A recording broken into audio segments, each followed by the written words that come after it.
Will, மந்திரவானவில். அருவியில் சூரிய ஒளி விழுந்து உருவானதா? அது விரும்பி கிளறுது. இந்த காடு ரொம்ப அழகா இருக்கு. அம்மா பாருங்க, ஒரு பட்டாம்பூச்சி. ஆமா, இங்க நிறைய விஷயங்கள் இருக்கு. பாருங்கள், வாழை மரத்தின் அழகு. அதோ ஒரு பழம் மின்னுது. அதே ஆசு.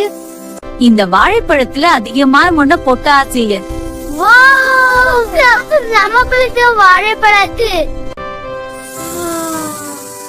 எங்களுக்கும் இதே போல சத்துக்கள் வேண்டும். நிறைய வாழைப்பழம் நாங்களும் சாப்பிடுவோம். ஹாப்பி ஹாப்பி போ. ஹாப்பி ஹாப்பி போ.